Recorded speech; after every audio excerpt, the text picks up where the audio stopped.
22-ci əsr kanalının bugünkü buraxılışında hər birinizi xoş gördük dəyərli izləyicilər.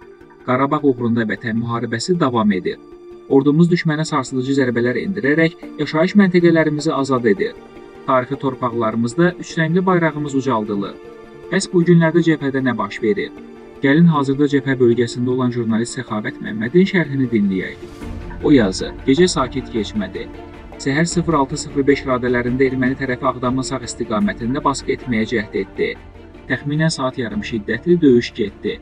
Hiss olunur ki, qarşı tərəfin həmin istiqamətə artilleriyası və tankı qalmaqdadır. Sağ cinahda döyüş səngəndən sonra sol cinahda baskı etməyə cəhd etdilər. Qısa zaman sonra susturuldular. Erməni tərəfi Ağdam istiqamətində hərəkətlilik yaratmaqla tələyə salmaq istəyir. Baş tutan məsələ deyil. Cənub cəbhəsində vəziyyət son dərəcə ürəkaçandır. İstər Xocavənd, istər Qubadlı, istərsə də Böyük Kirs istiqamətində uğurlu işlər görülür. Bəzən çox səbirsiz davranıb, tez bazar nəticə açıqlanmasını istəyirik. Ancaq prosesin necə ağır olduğunu unuduruq. Dağdərə, meşə pusku, minalanmış yerlər, əskərin yükü qarşı tərəfin mina atanları. Düşmənin cəbhədə hazırladığı puskulardan danışan şair, jurnalist Akşin Evrən önəmli məqamlara toxunub. O deyir, son günlərdə Hansa rayonunun azad edilməsi ilə bağlı qeyri-rəsmi məlumatlar dolaşır.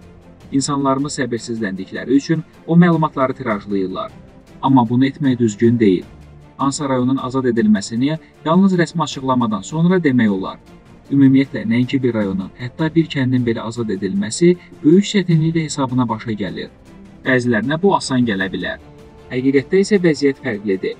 Nəzərə alın ki, düşmən 30 ildir Qarabağda möhkəmlənib.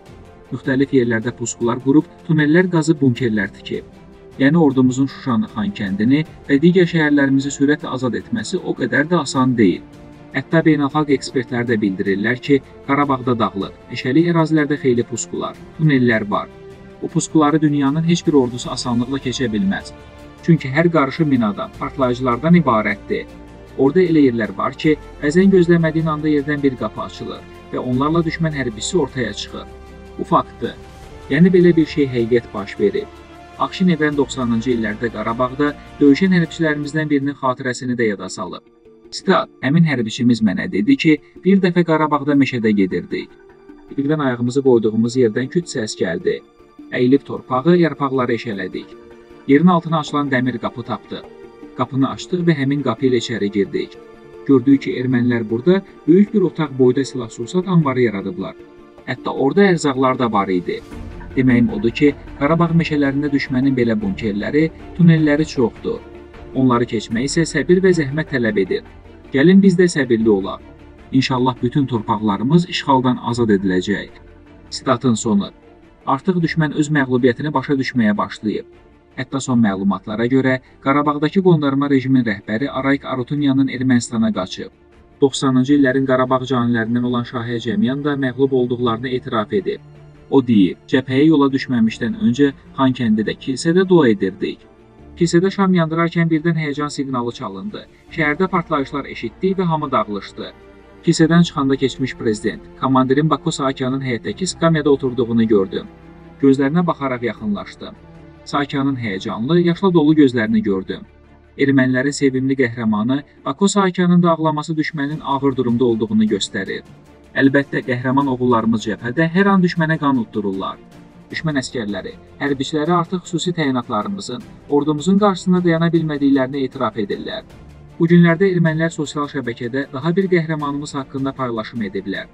Söhbət xüsusi təyinatlı baş leytenant Anar Məmmədovdan gedir. Bildirilir ki, Anar Məmmədov döyüşlər başlayandan onlarla erməni əskərini məhv edib, düşməni divan tutub.